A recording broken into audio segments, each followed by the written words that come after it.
on time. There's the train. Hey, hello everyone. Welcome to this live cast. It is Saturday, March 11th. I am here with Evie. Hey, Evie. Hi, how you doing? Glad to be here. Oh, man. We are, there's a lot going on. So we just had a really big, what I thought was a very important emergency live webinar with our tribe last night. We did that for insiders, for key supporters, 2 of our membership levels, because we just had to talk about this bank failure. This is actually a really big deal. So we want to just have a chance to talk about this bank failure a little bit more. And as well, we have to talk about this Congressional clown show that's going on. This is actually a really big deal to me because, you know, It's a good name for it. I'm a free speech maximalist, absolutist. I really believe that you have the right to say anything you want. And if I have a bad reaction to that, it's up to me to figure out what I'm going to do about that. Either own my own reaction, look at myself, That's decide mature. I don't want anything to do with you anymore, or engage with you, or whatever, right? But that's on me. It's not up to you to figure out how to pre-constrain your speech for my benefit. And of course, as you get older and more wise in life, you figure out how to say things in a more appropriate way. And you know how you figure that out? By saying things in a stupid way and getting clocked for that, you know? Hopefully you work that out as a kid, but some of us take longer. So just how it is, right? It's true. So I'm a big believer in free speech. So, hey, but this is a live cast, so this is anything that you want to, or if I look down, I'm monitoring your chat right here. If you want to pop a question in, please do. We have slow mode on, so there might be a slight delay because otherwise they sometimes fly by. Yeah, it's hard to see. But we're just going to talk about what is going on out if here. only someone had warned us about the coming crash. If only somebody had warned us about the coming crash, says CJ Bartholomew. We'll have to try this with Something like this crash. Exactly. New book. Very happy with that it's out. I have the physical copy. All right, let's go there. You know me, I like to talk with slides.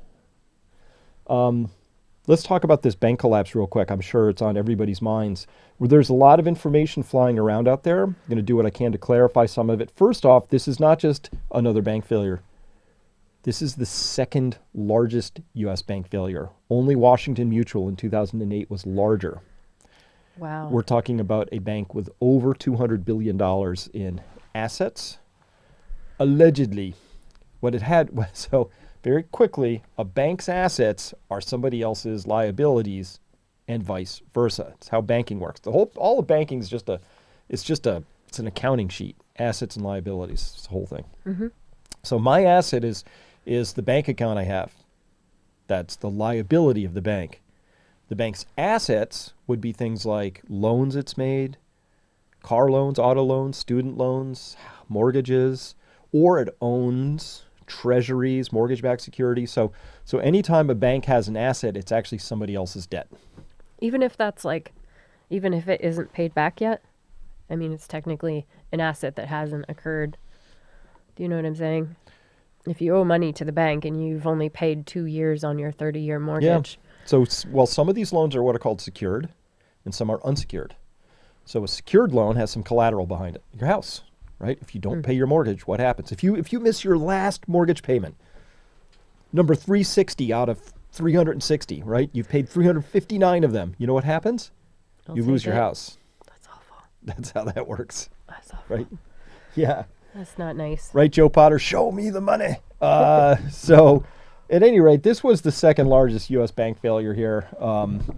And this is kind of intriguing because this happened to Silicon Valley out here. This was the backbone of startups and venture capital. I've been hearing from people who've been saying this is a really big deal in the world of startups. This is going to hit hard because it's even if they clear this up and J.P. Morgan assumes this bank's assets and it carries on, this is going to send shockwaves through the entire process of startup funding. This is a pretty centralized bank here. So anyway, shockwaves. Not a surprise, though. We saw it coming. Now, I have to confess, the idea of some Silicon Valley venture funds losing a few bucks doesn't exactly Doesn't bother you. bother me all that much. You're not going to lose sleep tonight. Not really, no. And I'll tell you why. Because Silicon Valley is behind. It's the same crew of people who have been censoring me, who've been censoring everybody. I kind of, maybe rightly or wrongly, but I assign Silicon Valley with names like YouTube and Google and Facebook and Twitter and, right? And these are all companies that have been operating antithetically to everything I consider to be important and valuable about being an American. They've been behaving in ways that are reprehensible. So if somehow that world got a little spanked around now, and not gonna lose a lot of sleep. Now here's the fun part: this bank failure. Of course, everybody is a gigantic capitalist. When these companies are all raking in money and banks are making money hand over fist, nobody says nothing. That's capitalism. They have a right to make a profit. The minute they get in trouble, all the libertarians go flying out the window, and next thing you know, everybody's all like, "Oh, we need a bailout. Let's socialize this right away." That's true. That's so true. They don't share their profits. Shoot. Nope. So it's a big deal. It's a big deal. This is a big deal. So this is a shot across the bow. Now, hey, Ryan, why don't you, this is Menlo freaking Park, California. I'm talking like a split level 1950s era ranch in this town is like $2 million. Right? What is that line? Oh no. These are those people trying to just take their let it money? loop for a while. These are just people lining up to try and get in to get some of their money back out of SVB. That's the Silicon Valley Bank right there. This is Menlo Park. Normally when you see this bank run stuff, this is like the poor people get hurt. This is a funny place for this to start. Right. You know, I'm just optically that's a funny place for that to start. But that's Menlo freaking Park. This is Wellesley, Mass. Lawrence Leopard here writing shades of 1930s. This is my bank in Wellesley this morning. Boston Private Bank was recently acquired by Silicon Valley Bank. Porsche. When you see the Porsches lined up outside the bank, that's when you know you have a problem. It's serious. Right? It's pretty serious. Wow. Yeah. In Massachusetts too. Yeah. I mean, this is going to be probably a cascade effect over time, yeah? Mm-hmm. Yes, Oceana 23, there is a place called Menlo freaking Park, but the freaking, it's capitalized. Menlo freaking. I was going to ask about that. Let's see here. Miko Dem asking, hey, Chris, is SVB crash the real start of the collapse, or do we have to wait some more? No, this is your warning. This is your warning shot right here. It may go calm after this for a little while and even seem to recover. The Fed's going to have to decide one of two courses of action from here. Keep hiking and wait for more accidents like this to play out, or pivot. Either way, it's not a good sign in this particular story. If we understand the genesis of this, this isn't just some stupid bank doing some stupid things, which it is.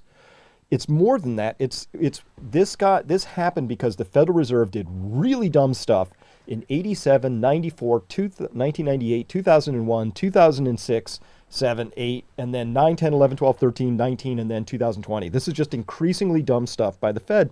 So these poor banks, these regional banks, this is really a story of a regional bank more than a money center bank or a biggie like Bank of America or JP Morgan. This is a story of small banks that were having to figure out what to do with so if you deposit money and the bank is going to hold reserves, it has to, what does it do with that? Well, it makes loans, but otherwise it's going to take those reserves and it's going to park them in some kind of an interest-bearing asset. So at the time that these banks were trying to figure out what to do, and this includes a lot of regional banks, there's a big list of them, what they were doing was they were having to invest in 10-year treasuries that were yielding 0.5%.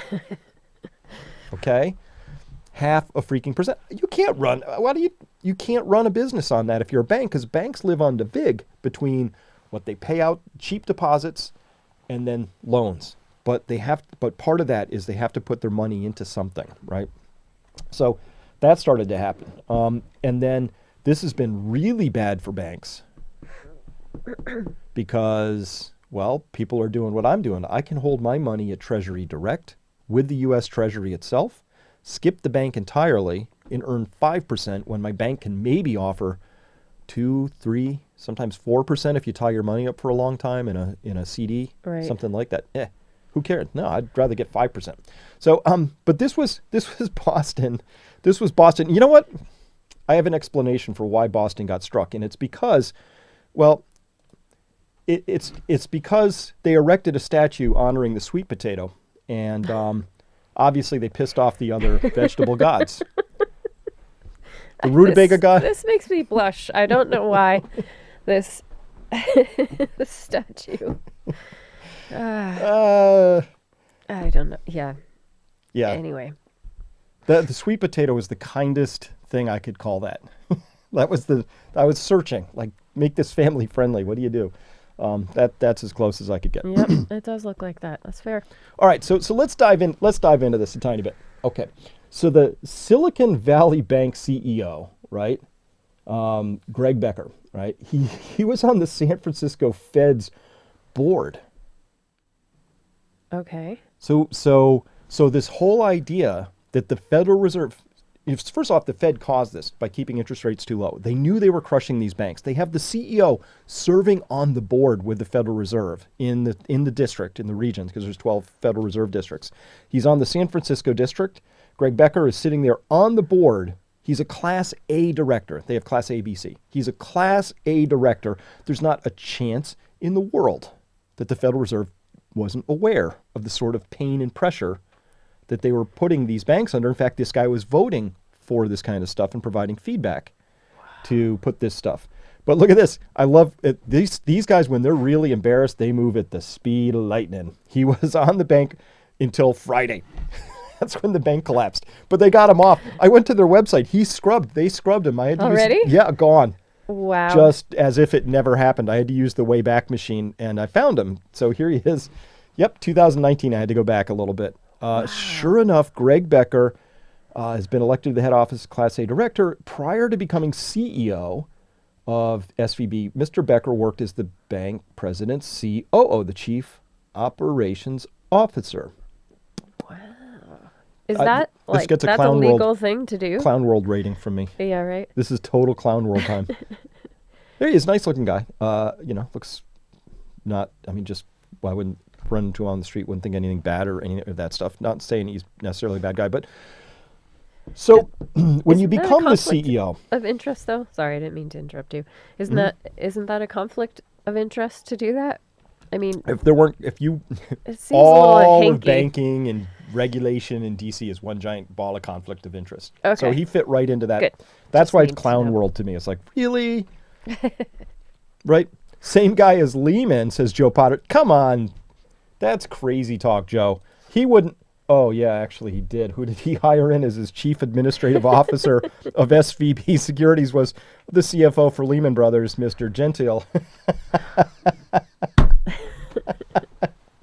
What could go wrong? How could this possibly have happened? Oh, my gosh. This is just... So, of course, Lehman Brothers was the big bank that collapsed. This guy's got it. Just his resume now is just a little bit in tatters. So, Joe, let's see. So you've been working at Lehman Brothers, then SVB, and Poor guy. I tell you what, He'll be at McDonald's. I'm kind of hoping he goes to work for JP Morgan. Oh, this is just crazy time. Crazy time. But get this. So this whole bank collapses on March 10th. So I have a little timeline. You know me, I'm kind of an investigative reporter. We were just talking about that this morning, right? I'm just sort of I'm a little bit of a hound when it comes to this stuff. You are a journalist. You are. A little bit. Can't help Unofficially. it. I like digging for stuff. And we don't have any advertisers, so I don't care about anything. I'm like, I'll piss off everybody. It doesn't matter. So, but check this out. Robert Hanna pulled this out so remember, this thing collapses on March 10th. Greg Becker sold 11% of his shares, millions of dollars of shares in this company when it was trading at about $250 a share here on February 27th. Michael Zucker, general counsel, 19% on February 5th. Ooh. Daniel Beck, the CFO, clocks out a hefty 32% of his total ownership of shares on February 27th. Michelle Draper, the CMO, sold 25% of her shares on February 1st. I guarantee you there's not a chance that they suddenly had a run on this bank on March 9th and it collapsed on the 10th. They knew about this stuff. So, this is such a clown world. I decided to go efficient. Remember, I had to show you a double icon set. I went for the efficiency here, and I combined them into a single icon. It's faster. I like efficiency. That's awesome. You should copyright that. Yes, Pelosi level prescience, writes Brandon Rudder there. We just got lucky. Look at all these lucky people just ringing the cash register and selling out millions of dollars of shares right before the collapse. And how many of us here honestly think there's going to be any consequence for them besides getting a better job, maybe working in the Congressional Budget Office? Exactly. Maybe. All right, so we won't know basically what happened for a while, right? Like when they go to unravel like what actually occurred that caused the bank to fail. Yeah. We won't know. No, it's going to take a little while. But wait. It gets worse. So all of these people cash out basically in early to late February. So let's call it February. February, they're ringing the cash register, right? What happens on it just a touch later? So Andrew Purdy here writing, the CEO of SIVB also served as the San Francisco Fed till last week. Tell me that the powers that be didn't have full knowledge of what was going on. Good observation, but check this out. SVB also tried to raise $3.7 billion from investors. They did a filing with the SEC, which I tracked down, and he's absolutely right. They did on March 2nd. Oh no. Yeah. They tried to sounds sketchy. They dump a bunch of shares and then go for a capital raise. Because when you try and go for a capital raise, the whole market squints, gives you side eye, and says, what's going on? And then the shares will fall in price. So they rang the cash register, and then they tried to raise $3.7 billion, and then the whole thing just a week later is toast, is done. Wow. Boom. Right? This is That's just nuts. like FTX. There's this huge scandal. It's massive. It's allowed to happen. Nobody seems to know what to do or say anything about it. And it's just crazy. Mr. Thompson there, thank you for the 5 pounds in the clown world. It is clown world. It's just total clown world. It really is. It really is. So, quick aside. Hey, thank you, everybody. Thank you. We are this book here. Thank you, everybody who heeded the call and bought a pre-order copy, because the Crash Course made it to the bestseller list on the Wall Street Journal. Yay! There was much rejoicing, so we're pretty happy with that. Because we thought maybe if we were lucky we were going to crack it, but number 6. That's pretty cool. Look, we How bumped does that out. feel? That feels really good. I know you worked really hard to get that out. Yeah. Did you read the acknowledgments? You'll make me cry. They're very sweet. Yeah.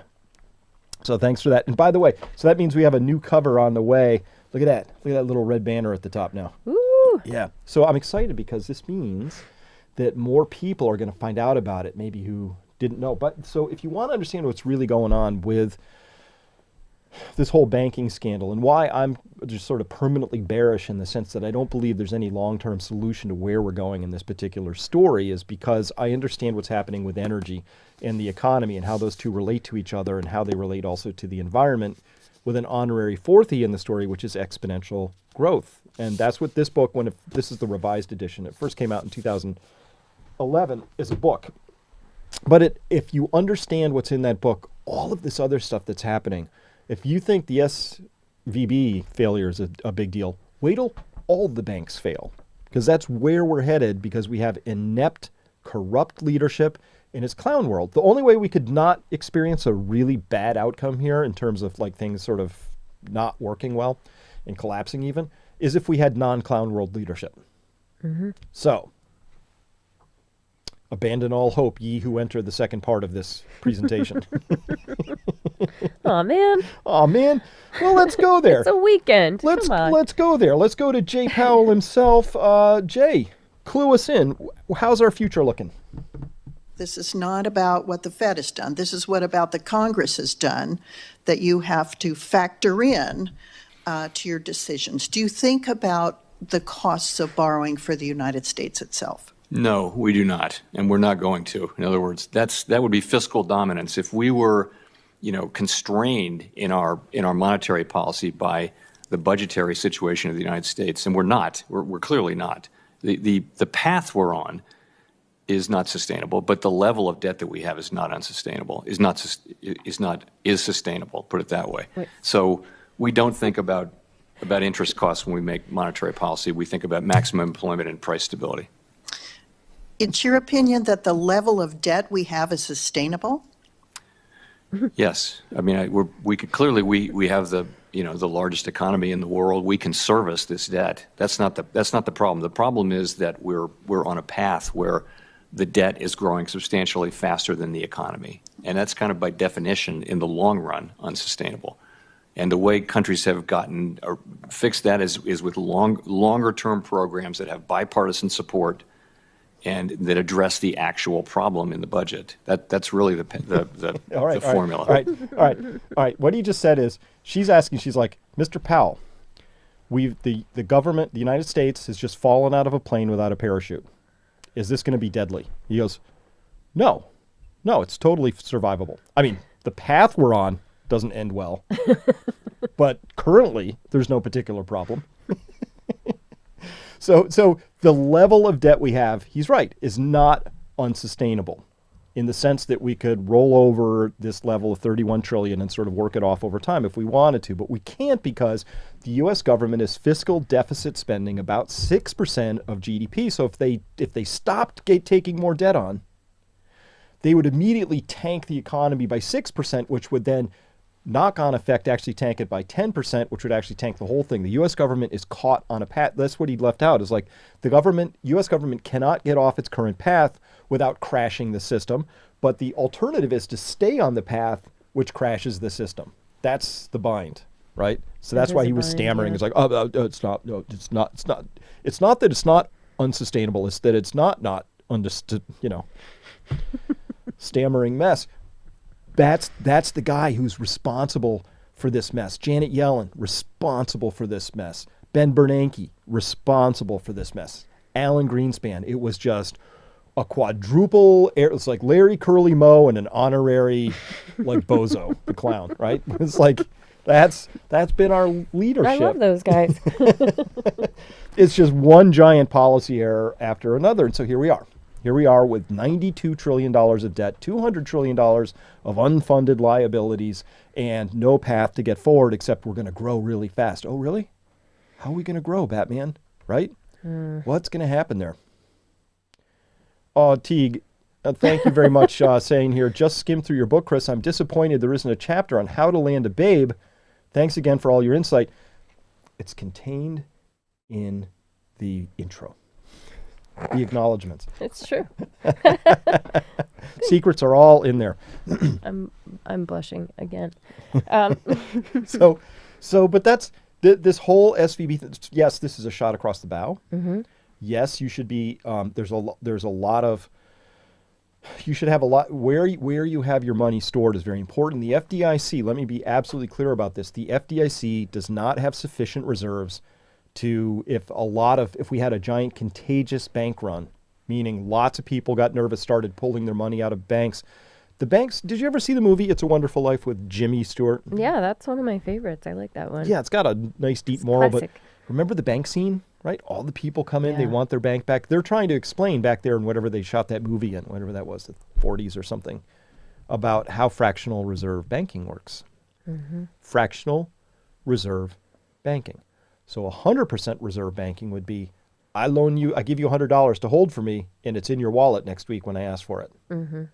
Fractional reserve EV lending, banking, would be 10 people give you $100, you spend 9 of those $100, and you keep one because you know that on average only 1 out of 10 people is going to ask for that back. So you keep a fraction in reserve just in case people ask for it. If 100% of people, well, not even 100%, if a few percent of people who have their money deposited in a bank go and try and pull it out, the bank doesn't have it. It's just like that scene in It's a Wonderful Life. Well, I don't have your money, right? It's in her house and it's in his property. And exactly. Right? That's how the system works. People are asking, by the way, should they take their money out? So if you don't get the the book, bank. though, this is an online course as well. The first third of this is called The Economy. I talk about how the money system works, because if you don't understand the system of money and how banking works, none of this makes sense. But it's not that hard to understand. And here's the weird thing. I've taught this many, many times over the years. I have asked, audiences, probably close to 10,000 people by now over time, because I usually ask this question when I have a large audience. How many of you were taught how money is created in the system of banking? It's not a hard thing to teach. I've taught fifth graders, sixth graders. The mind boggles, because you're like, that can't be how it is, but it's not hard to explain. It's hard to absorb. It's not hard to understand. It's hard to accept, right? Out of that whole time, only 2 hands have gone up. Let's ask our folks. Share with us in the chat if you've ever been taught about good that. idea. Yeah. Hey, so just tuck it down in the chat. Were you ever taught how banking actually creates money in the system is a normal part of your education, either at high school, college, wherever? Was that ever part of it? So see what comes up there. But again, it's a very, very rare thing. One person had a Marxist professor at Oberlin, and another one had a Marxist professor at UMass of economics who taught them, that stuff.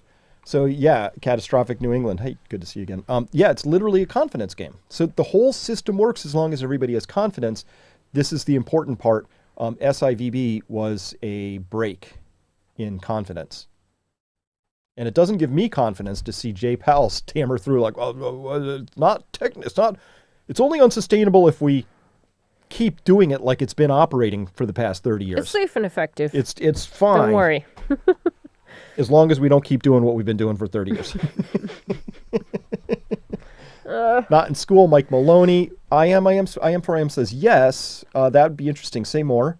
No, I had to pull back the curtain on my own, says Ponzi Zombie Killer. No one ever taught me. There's somebody that was homeschooled learned. No. Homeschool. Homeschool will do it, yep.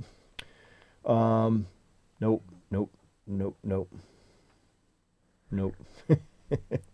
Wow. That's interesting. Yeah, so there it is. No, it's very rare. But there's a reason for that. They don't want you to know that it's not hard to teach. It's really not. You give me about 5 minutes and a whiteboard, I can explain the process. And it's really bizarre, but the process basically in a shorthand would work like this. Let's say, Evie, there's no money in the world. Okay. But we're going to start the system of banking as it's configured.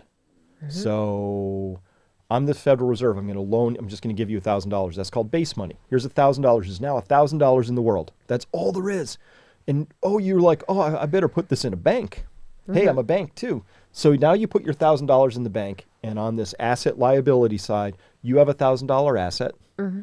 I have $1,000 liability because I owe you that $1,000. Mm-hmm. But I'm a bank, so I'm like, I don't have to keep all this because the rules allow me to only keep 10% in reserve. So then I loan out $900 of your money.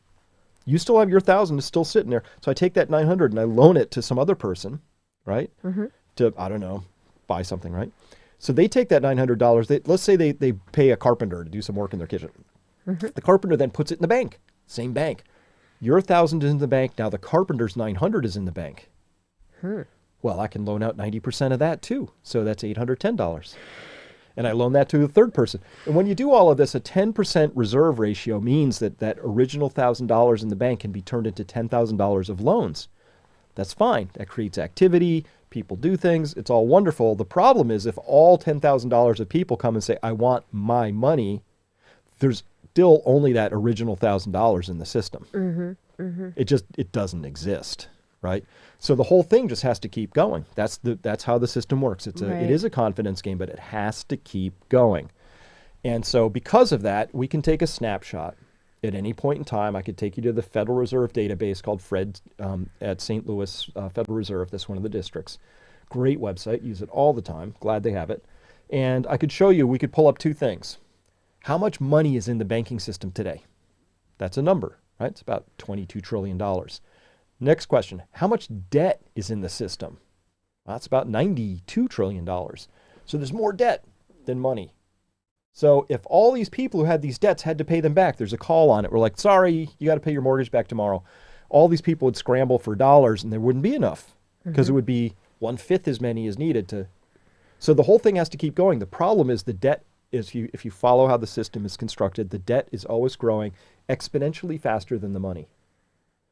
And so when Jay Powell says it's not sustainable, what he really needs to say is the way we constructed our debt-based money system is fundamentally not sustainable.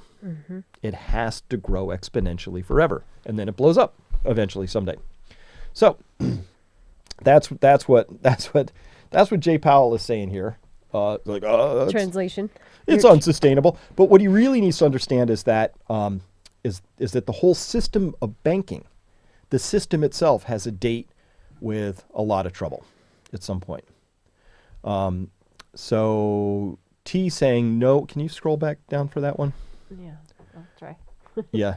Sparkuri says, no, we weren't taught. Please see message you on Peak Prosperity. It's regarding this opportunity in time to propose curriculum. I'd like to hear more about that, so I'll check the message on Peak Prosperity, because people need to know this stuff. I mean, that's what I do. I'm an educator. I'm a sleuth, information scout, but I think if people understood these things, then there's power in that, and freedom. We can argue and we can bitch all we want about, it's a rigged system. And it is totally rigged system. You are not wrong. However, it doesn't do any good to simply note it's rigged. It's rigged, but it's got rules. As soon as we learn the rules, we're now in a position to actually figure out how not to be a victim of that game, right? Just helps. But speaking of, what hope do we have in carrying forward in this? Let's carry on. Oh man. So this is Representative Sylvia Garcia. She's Democrat out of Texas, I believe the Houston area. Here she is. She's grilling Matt Taibbi and Michael Schellenberger, who are two journalists who released or were in charge of figuring out how to communicate what was going on with the Twitter files that were released out of Twitter.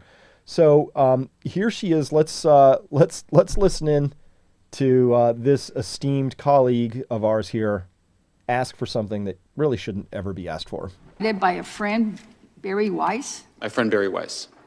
So this friend works for Twitter, or what is her? She's a journalist.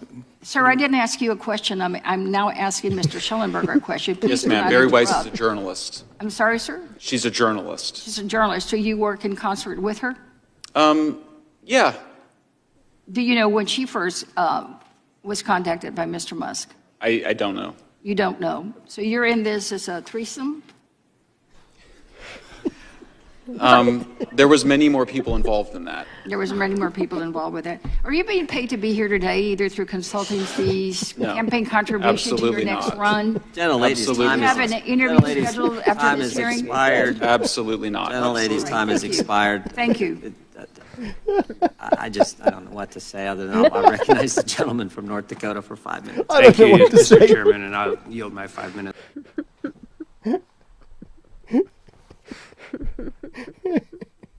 Oh man.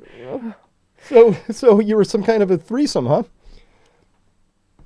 First thing that comes to your mind, obviously, Michael Schellenberger did a great job dodging that, saying actually there were many people. So she missed her opportunity to say foursome or orgy. She could have carried that line of questioning on. That's true. But the inappropriate thing here is, so she's digging around trying to figure out sources. I might have put them out of order, Ryan, but do we have the one where she's asking for sources? Yeah, let's see if we have that one. Yes, I thank the gentlelady for yielding. I just think this is interesting. First, the FTC is asking for your background, and now the ranking member of the Committee on the Weaponization of Government is asking for your sources. If I that never doesn't asked them raise- for their sources. Yes, you I did, did and not we- ask for sources. You know what? Who gave you access to these emails? Who was the people at Twitter. individual that gave you permission to access the emails? Well, the attribution from my story is sources at Twitter, and that's what I'm going to refer to. Okay. Did Mr. Musk contact you, Mr. Taibbi? Again, the attribution from my story is sources at Twitter. So she just asked who gave you this information, which is called asking for sources. And this is part of the clown world we live in, where words don't mean anything anymore, right? You should be able to, she said she heard when Jim Jordan said the ranking member of the Government Abuse Committee, or whatever it's called, is asking journalists for their sources, not once but twice.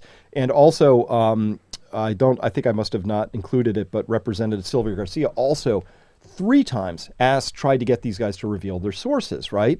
And tried to be clever, because there's like all kinds of stuff going on, where she said, okay, if you won't tell me who gave you the sources, what day did Mr. Musk contact you? Thought she was being clever, right? So here are people, Congress critters, openly asking for the sources of journalists, not once, not twice, 3 times, 4 times, 5 times in this hearing. And then just play the beginning of that again with Jim Jordan, please, Ryan, because listen to this bald-faced, just unbelievable lying that's going on here.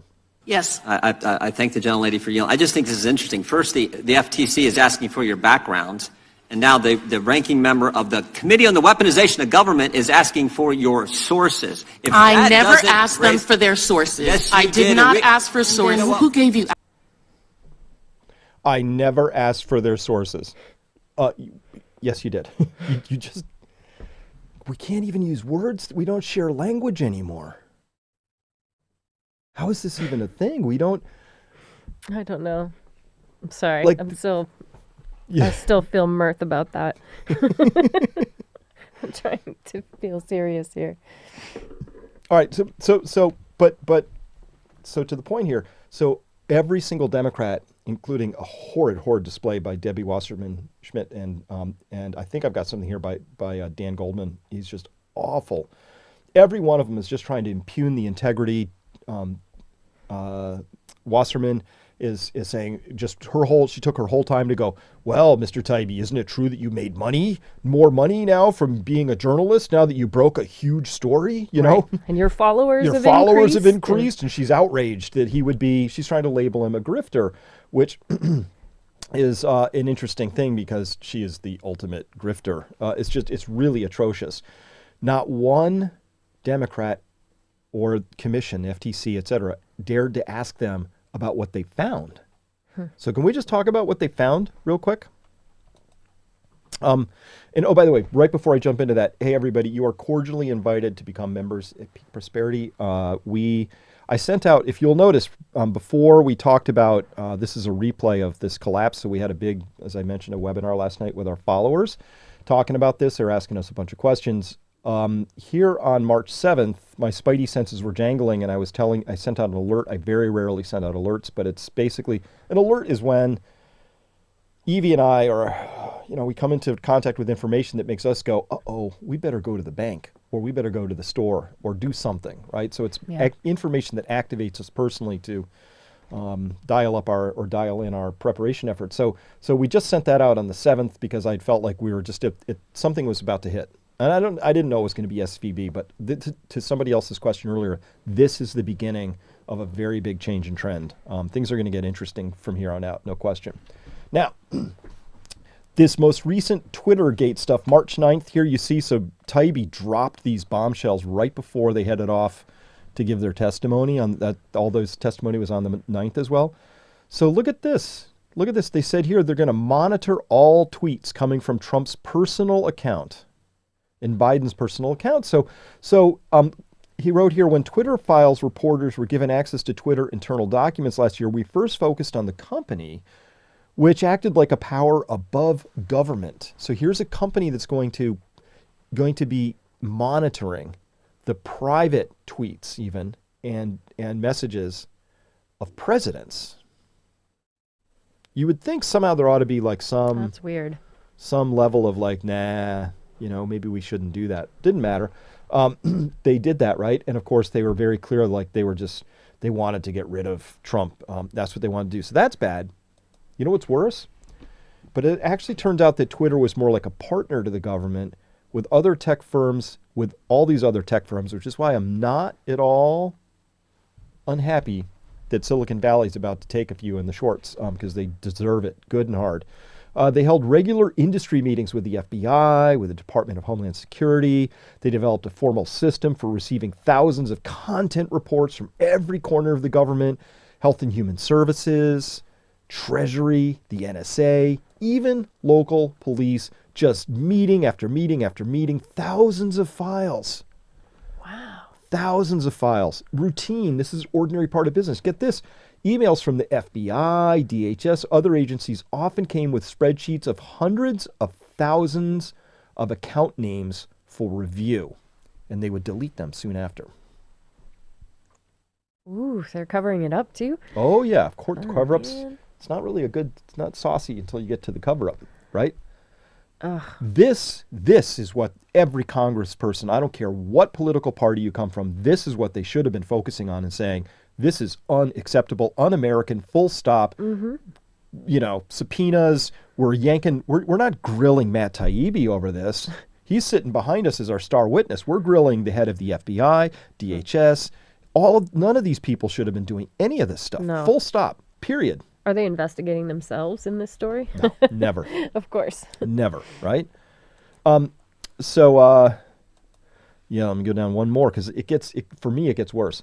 But that's just the government agencies, right? Mm-hmm. So we came to think of this grouping, the state agencies like DHS, FBI, or the Global Engagement Center, along with NGOs that aren't academic, non-governmental organizations that aren't academic, and an unexpectedly aggressive partner, which is commercial news media, as the censorship industrial complex. What? It was like a huge thing. It wasn't just like, well, a couple of FBI agents went a little rogue. Right. What they uncovered was how deep and entrenched and systematic this was. And we knew this. We knew this to be the case. Remember when we were getting canceled for saying Dwizabin, which is horse paste, right? Mm-hmm. When we couldn't mention HCQ once upon a time, when we couldn't talk about Yeah. that we just couldn't talk Or about when you things. got in trouble. Right? Got in trouble for that stuff, right? But it turns out there was another thing that was even worse than this, which I can't even talk about now because it's still a sore spot in most of these media channels here, which is about the name of the country that's involved in that war over there. You can't talk about that. They were very not. They censored that hard. So who's in the censorship industrial complex? He writes here, Twitter in 2020 helpfully compiled a list. The National Endowment for Democracy. They should rename themselves for Ironic Failures. National Endowment for Ironically Failing. Task failed successfully. National Endowment for Democracy. I don't think they're familiar with this word. I do not think it means what you think it means. Atlantic Council's DFR lab, Hamilton 68, which was just a spook fest, the whole thing. It's just stocked full of like nasty, awful people. And Alliance for Securing Democracy. Here's a rule. Whatever they name these things, it's the opposite of that. Mm-hmm. The Freedom Center. It's actually probably about locking you down, right? That's a good point. That's a good Just point. how it is. So I love naming names, though, so let's go there. Michael Schellenberger just dropped this on March 10th, saying, here's a list of the journalists and organizations that allowed themselves to be programmed into violating the Pentagon Papers principle. Think twice before trusting them. Let me zoom in on this. This is at the Aspen Institute. I used to love the Aspen Institute. This place is now garbage to me. They've ruined and trashed their name. This is the place, the Aspen Institute, where during a 3-week window of every year, they invite the world's leading physicists, and they have this amazing confab, and more physics gets done in advance in those 3 weeks than the whole rest of the year. I remember hearing about that. It's amazing. It Was. used to be Now it's amazing, turned yeah. into a complete crap show, and it's total garbage. But no surprise. You won't be surprised by this. If you look, Jessica from Director of Policy at Reddit. You know, you remember just how crazily stupid Reddit became? Yeah, I do. Like, our It got world woke. news, our all, our news, our everything just became, you couldn't say anything about the magic holy shots, right? You couldn't, like, it's a hive mind now. It is. It's And you just got a banned. corporate enforced hive mind. And I'm sure Jessica thinks of herself as a good person trying to do good things in the world, but she is a complete hack. You should never trust her again. Awful, terrible human being in terms of being a productive member of society, or at least deeply anti-American, and maybe should go work somewhere where people do not value the things that made this country great, which is private property, freedom of expression, all of that. Olga from Facebook. John Bennett from Wikimedia. Remember my Wikipedia page got taken down on February Yes. 5th, 2020? We when can you're thank trying John to get for that. information out there that would be helpful to people. Yes, because probably early in the whole pandemic, John was having meetings with important security people and saying, how are we going to control the information, right? NBC News, no surprise, right? Just awful, nasty people here. CNN, no surprise. No surprise. No surprise. Facebook again here.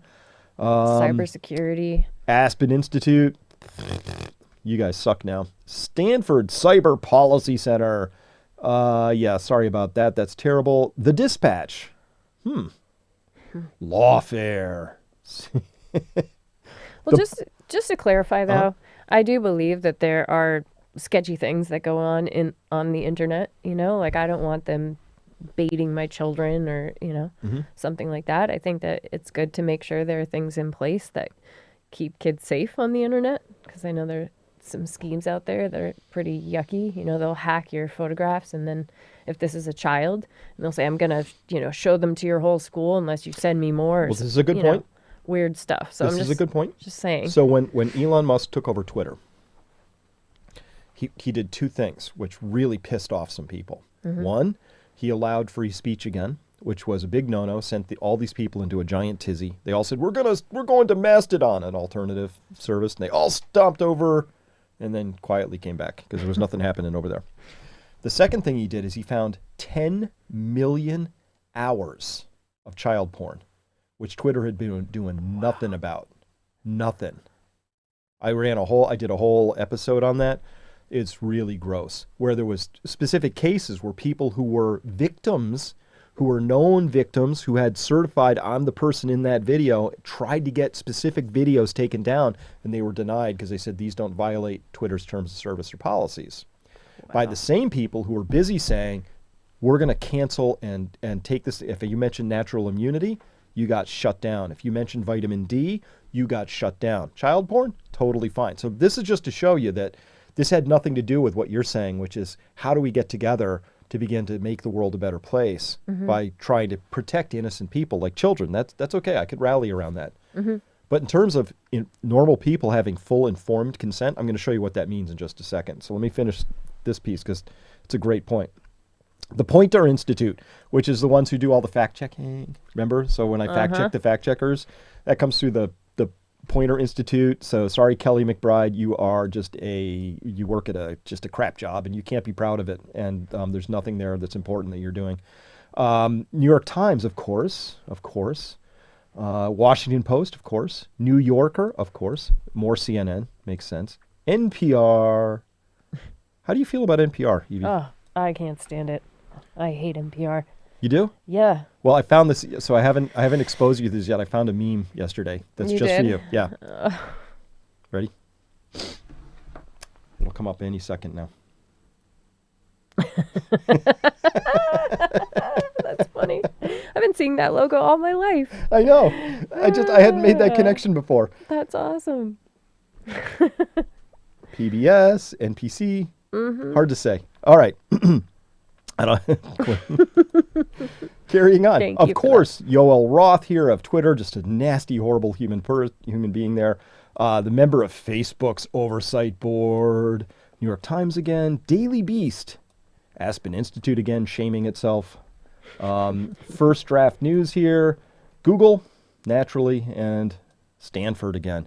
There's certain names that just show up over and over again, you know. But these are all the people who got together very excitedly. So so you have your DHS, FBI, etc., doing their government thing. But then these are all the people who they feel important because, I'm working with the FBI and we're trying to keep the world safe from misinformation, malinformation, disinformation, all of which are euphemisms or metaphors for stuff that makes us embarrassed. Uncomfortable. Don't agree with. Right. Now, but back to your point. Let's talk about what were they doing on these things in order to keep the world a safer place. And this one really shocked me.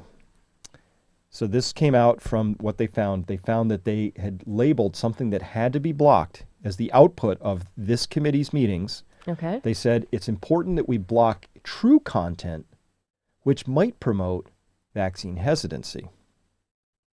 This could include stories of true vaccine side effects.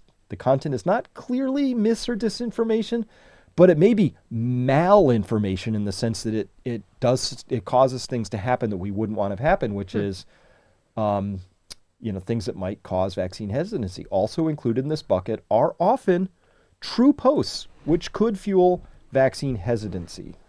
So, like, that's why they took down, they say it's rare. Yep. Remember that? All those accounts that got taken down. Oh, no. All these people who tried to organize and got gaslit, and like the people who were injured forming a group, and the group would get taken down. And I heard about probably 5 or 6 very large Facebook groups where thousands of people would get together, and then the group would disappear because Facebook would take it down based on this policy, which was they didn't care if it was true or not. They didn't care if you had an actual injury or a side effect that you wanted to talk with other people about. That was not allowed, because somehow when you get if you get one person can be dumb, but 10 people can be ridiculously stupid. So when you get, like, can you imagine how just dumb it got with this many people in the room, goal seeking, all attempting to be a little bit more woke and virtue signally than the next person, and the line is a little slippery, and they don't have any morals or ethics to their name, and so they just sit there quietly while they all adopt a policy that basically says, yeah, you know what, we should shit can people who dare to talk about their personal experience in life. This includes Eric Clapton. He was vaccine injured. Remember, That's his right, hands yeah. didn't work. One of the most famous Nobody guitarists cares. of all time. Nobody cares. Nobody cares. Right? That's the No, this is message. horrifying. So seeing it all spun out like this, right? This is horrifying. And one more time, Ryan, let's just hear how the Democratic leadership decided to go at this after it being exposed to this level of horrifying behavior. Here's the question. By a friend, Barry Weiss. My friend Barry Weiss. So this friend works for Twitter, or what is her? She's a journalist. Sir, I didn't ask you a question. I'm now asking Mr. Schellenberger a question. Please Yes, ma'am. do not Barry Weiss interrupt. is a journalist. I'm sorry, sir. She's a journalist. She's a journalist. So you work in concert with her? Yeah. Do you know when she first was contacted by Mr. Musk? I don't know. You don't know. So you're in this as a threesome? There was many more people involved than that. There was many more people involved with it. Are you being paid to be here today, either through consulting fees, No. campaign contribution Absolutely to your next not. run? Gentlelady's Absolutely time You is have an interview gentlelady's scheduled after time this is hearing? expired. Absolutely not. Gentlelady's time has Thank you. expired. Thank you. I don't know what to say other than I'll unfortunate recognize the gentleman from North Dakota for 5 minutes. Thank you, Mr. Chairman. He's like, I don't even know what to say. Led by- Are you being paid to be here? That is the most ignorant, reprehensible, dishonorable, unethical sort of a series of questions you could possibly ask in response to this kind of information. This should have raised alarm bells, and instead all she's trying to do is get some dirt. Are you getting paid for this? Were you having threesomes? Who are your sources? Right? I can't even believe this lady can get out of her car on her own, right? Where's the handle? But more to the point. These are the people who are in charge, and we're about to experience a massive bank failure or financial crisis. But good news, these people are on the job. Are going to lead you through this whole piece, which is why Thank goodness. Evie and I say panic early, panic often. Make sure you have plenty of since it's turned into something of a drinking game on the last episode, plant a garden. I've heard that Yeah, I some didn't hear of about you this, have I to don't take a think. shot now. So I would never say plant a garden 3 times, because if I said plant a garden like that and you guys were just taking shots, plant a garden, well, there now, see your day shot. It's all over. Yeah, but they could be planting a garden on whatever it is, drink of their choice. Like, Well, we're almost at spring here, so we are getting ready to plant our garden. No, it's seriously.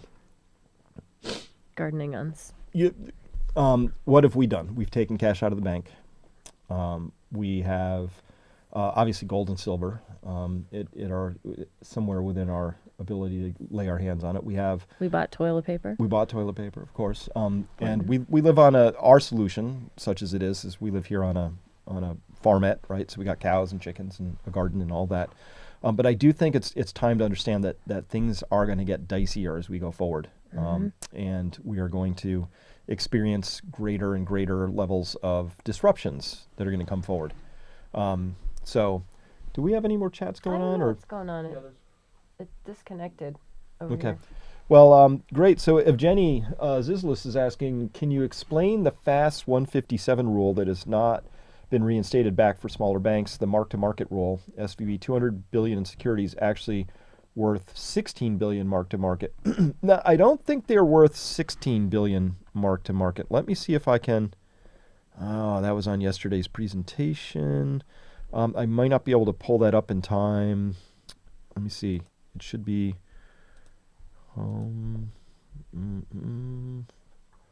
No, probably not going to be able to open that up in time. So what we have going on is that.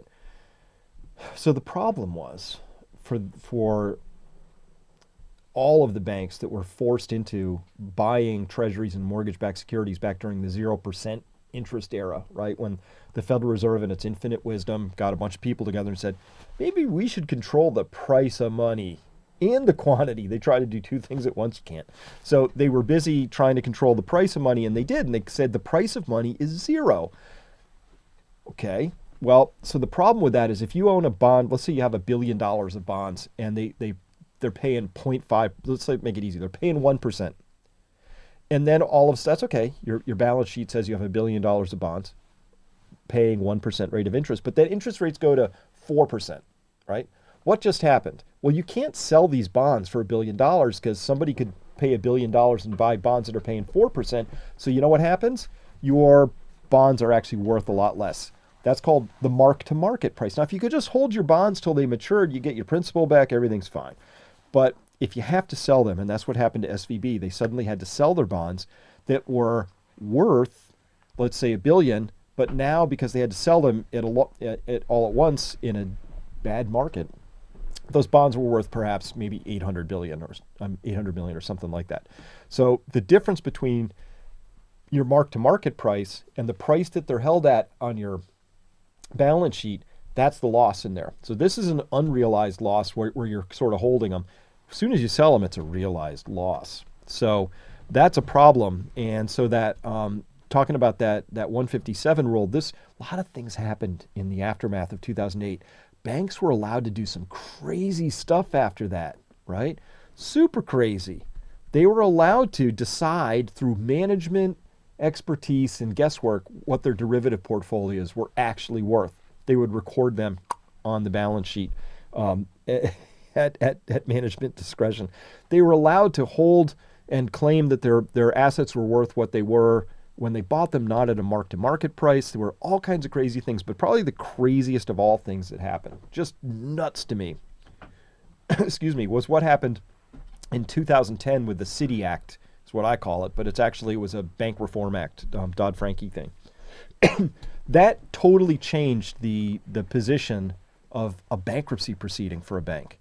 So if a financial institution entered bankruptcy post-2010, it turned out that, there's senior creditors, less senior or subordinate creditors, unsecured creditors, super senior creditors. So in that list, in that subordination list of who gets paid first, let's say a bank goes belly up, it's only worth half what you thought it was worth. Well, these people get paid first and these get second, and if there's anything left, these people get something, but these poor unsecured creditors get the dribs at the last end.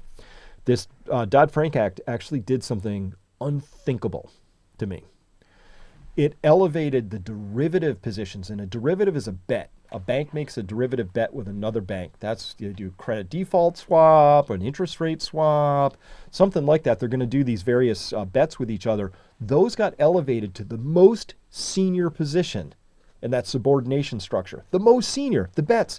These hundreds of billions, if not trillions, if not quadrillions of dollars of derivative bets are the first things that get paid out or settled.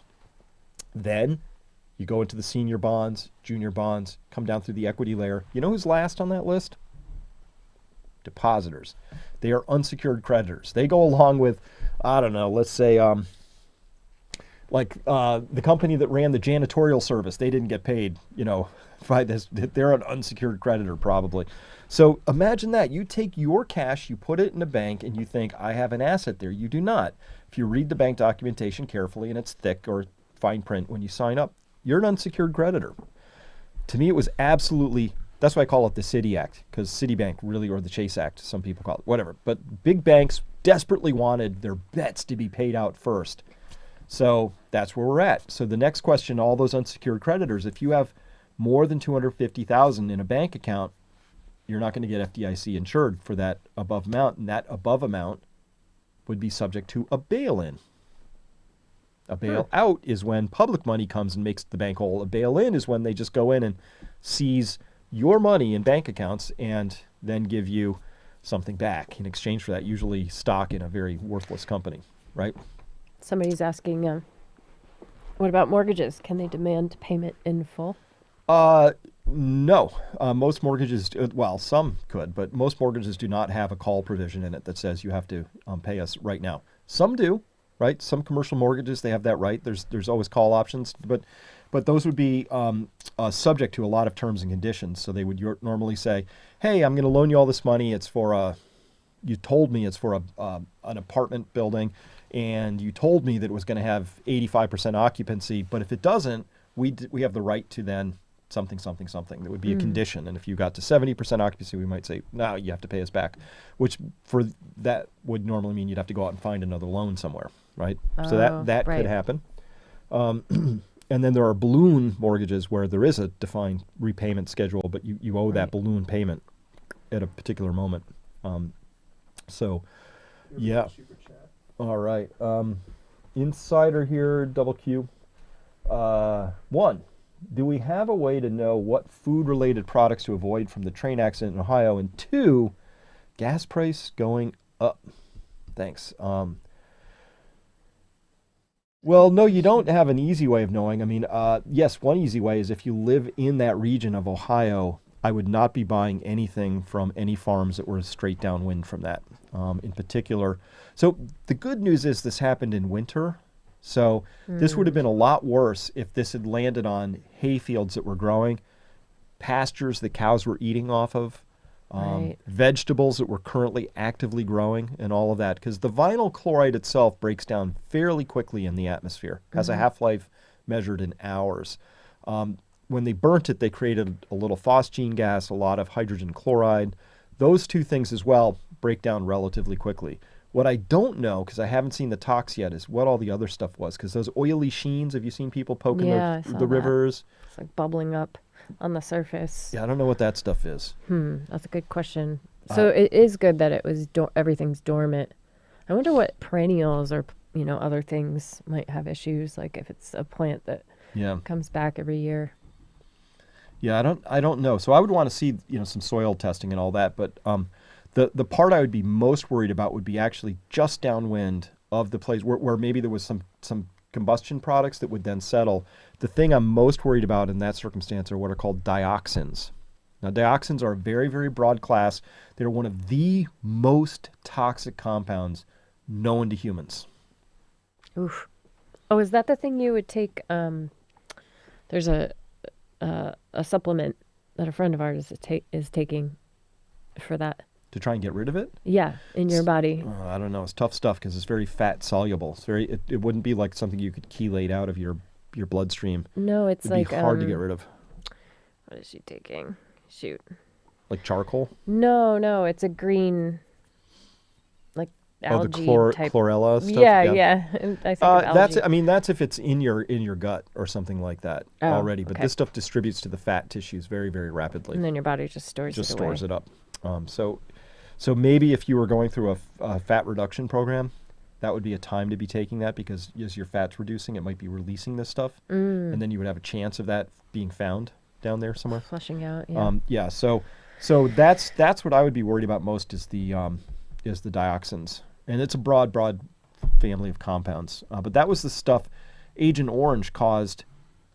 This is crazy. Agent Orange caused decades of misery in Vietnam. So sure, a bunch of servicemen went over and they came back and had babies with with birth defects, and they themselves had cancers and eczema and all, there's a huge range of problems. But for the people living there, decades, they were still experiencing these acnes that would be all over their body, cancers, birth defects, you name it. And that was because of the dioxin. So they had an area that was maybe 200 square miles, which was really bad. And the estimate is that over that 200 square miles, can you imagine an area that big? There was about 300 total pounds of dioxin had accidentally been spread on that. 300 pounds over 200 square miles was enough to mess that place up for you know, decades afterwards. So, not good stuff. And gas prices. Should Are I they going to be going up? That was the second question from Dave. Dave says, should I trust my financial advisor? Well, that depends who it is. Are they over the age of 40? So it's a good question, Dave. And you asked a question there as well, if the CDs are spread across different banks. So very clearly, very quick, FDIC insurance works for a person or a couple, one account, or multiple accounts at a bank. So whether you have one account or 5 accounts at a bank, that counts as one unit. So you could get $250,000 of protection for that. So if you had different banks, then you would have $250 at each one of those different banks. That's how that would work. It used to be $250 per account. That made my life a lot easier back in the day if you had such troubles, because you know, you could just spread across accounts. Right. Yep. Yeah, that's complicated. Wealthy on Today had Lance say to use a brokerage account instead of a bank, because SIPC insurance for brokers is $100K in cash and $400K in equities, in addition to additional insurance up to $100 million or more. That additional insurance is for malfeasance. That SIPC insurance, though, again, that's an insurance scheme, so you'd have to look at that and understand that. Like, is it how deep is that pool, right? If one brokerage went under, is the SIPC like barely dented, or did that just whole thing get wiped out? So you'd have to actually look at the depth of that, because to say something is insured, the next question is, who's the insurance company, right? So insurance is great until you actually need it, you know, and then it becomes a nightmare. So yeah, that's tricky. And yeah, then you have to trust the insurance to actually pay it out. Yep. Right, Matt Doyle? Absolutely. Yeah, Thea, Jordan, charcoal or chlorella? We're really jumping topics. Chlorella would have been the thing that Evie was talking about, but charcoal could maybe take it out too. Yeah. So, yeah, but this is 2008 all over again, but with some different scenarios. So I do think we're coming into a deep financial panic. So look, all the recession indicators I have are screaming hot right now. So everything says we've got a huge decline in the housing and real estate markets. We have the 210s are inverted on the yield curve. We've got vast slowdowns in manufacturing. We've got all kinds of things going on. So Arch Angel says FDIC has 99 years to settle your claim.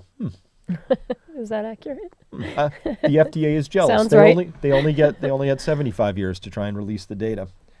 Ella the Hippo here asking, why is no one mentioning that if you have your accounts at SVB signed up in the IntraFi network, that your account would be insured substantially more than $250,000 by FDIC by sweeping your deposits over multiple banks? So I have to learn more about that, but there are services out there. IntraFi, I believe, is one, and I think Morgan Stanley has one as well, that manages this risk for you and opens up multiple accounts for you and sweeps them and pushes them all over the place. So that's a good point. There is a way to sort of manage that. The people I feel worse for are small and medium-sized businesses, because they have often they are forced to keep all of their money at a single bank. Right. Right. Because if I'm a small business and I've got payroll and I've got expenses coming in and I've got bills going out and all kinds of stuff, it's really difficult to manage that in $250,000 units across 6 banks. You know. Yeah, you just can't. It's impossible. So you get stuck and you're in a single bank, but you should pay attention to your bank really, really carefully, and you should absolutely be watching that bank like a hawk, and you should be watching the bank stock, the bonds of that bank. Those should be little tickers. At the first sign of trouble, you do not ask questions. You immediately run. So the strategy for this is to make sure that you have multiple bank accounts in multiple banks, and they're all hooked up with some sort of electronic funds transfer. So if you have them EFT linked, you can move things relatively quickly as long as you don't have max limits on that would prevent you. So yeah. Yeah, and for people, I know everybody's in a different place financially. So for some people, it might apply. Some people, it might not. But I think it's super important just to stock up on food and other commodity products, because what happens, as we all know, what happened with, supply chain disruptions and stuff like that during COVID was that once it got going, like something would be back in stock eventually, but then people just kept buying it out, because there was that deficit or that lag. So when this hits sort of the world of retail and food and all of that, it might become an issue. So it's just a good idea to have that on hand. And we talk about that at Peak Prosperity. If you want to come back over to the website, there are lots of conversations about what people are doing, when they're doing it, how they're doing it, what each person is willing to share about their own personal situation. But people that are experts in that sense around finances and, growing gardens and food preservation and all of that. And also about having a happy life, which is the most important part of it all. Absolutely. In my personal opinion. Well, I was having this, I talked to a lot of people this weekend, and I got more phone calls as soon as we get off here because stuff's happening, right? Yeah. But I was just talking with Nick down in Georgia, and the question was, hey, what are you doing? And we're both really prepared. So I was kind of like, well, Evie and I are like, well, we got some topping off to do here and there, but we have our food stored, got our cash out of the bank, got the gold and silver, got this, we got that. So we were both sort of nipping around the edges, and our conclusion was, you know what? We're okay. We feel good and comfortable around that. I don't know why more people don't approach it that way, right? Which is, I see some of you chatting and you're saying that, I got friends, family, loved ones who are not going to just don't understand this. And so I can't reach them. Well, they will be reached by reality, which will hit them like a salmon and across the face at some point, and then they'll be interested, right? But then it's really hard to scramble and do things, It just takes time to get ready, mentally ready, physically, I'd say like that's that. at least half of it is takes just time. wrapping your head around some of these things. Yep. Because it's not the world that we were taught about. It's just not. Well, that doesn't fit. Scatterbolt saying keep the slide well oiled. Those two things don't go together. Have I ever read the Bitcoin Standard? No, I don't know what that is. The white paper I've taken a look at, but I don't know what the Bitcoin Standard is. Add that to your list of books you need to get to. Yeah. So at any rate, I should point out that for anybody listening, I do serve on the board with the FLCCC, which is a bunch of fine people. Pierre Corey, Paul Merrick, incredible staff. They are holding a conference for their donors April 27th that I'll be at. It's going to be really interesting because the topic of that is interesting. It's how to have impossible conversations. That would be a good one. So yeah, it's an important conversation to have. So if anybody's listening to this and you want to come to that, you're a donor of the FLCCC, check your inbox because that'll be happening. Charles Eisenstein's going to be there. James Lindsay, Conceptual James, for those of you out on Twitter, but he co-wrote How to Have Impossible Conversations, the book, with Peter Boghossian. And Peter's just a wonderful, lovely guy. I haven't met James great. yet, but he seemed nice on a Zoom when I was talking with him. But Charles Eisenstein's going to be there, and the whole point is to figure out how to have these impossible conversations because we got to reach these people.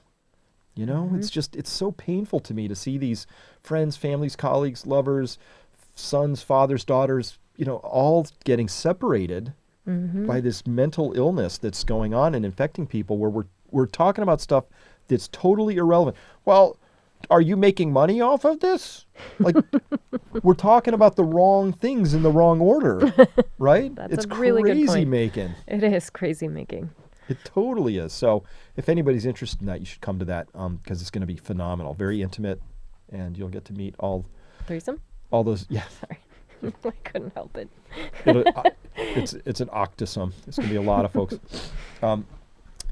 Well, with that, thank you very much for being here, everybody. We've got to bring this live cast to a close because Evie and I have a bunch of things we got to do. I got some phone calls to make. So, True. Keep hey, boiling, sap. Loved chatting with everybody here. It's fantastic. Those of you who are at Peak Prosperity, come on by. We're having we're still discussing our webinar from last night. It's a very active chat going on over there right now, and people are discussing it. And one last thing, please, if you don't mind, like and share this and subscribe if you're not already subscribed, because that helps us get pushed through the algorithms and gets Chris's information served to more people. So we'd appreciate it if you just could need to take the mouse, just push it over to the side, okay? Click like. It's very easy. Not asking much. And we're dangerously close to cracking the 500,000 subscriber mark on this channel, which apparently launches the algorithm we get into a new territory orbit. We're over 498, 498,000. So cool. All you beautiful, wonderful followers, thank you, and subscribers, thank you. And together we can get this done. So we got to get to common knowledge, and this will change quick once we can get people to wake up and see what's actually happening. And that'll be great because we don't have any more time to fool around in this story. We just don't. We got to get serious, get busy, have possible conversations, impossible conversations. Got to make it happen. So with that, thank you very much for being here. Thank you, Evie. Thank you, Ryan. Thank you, Mike. See everybody later. Bye-bye. Pleasure.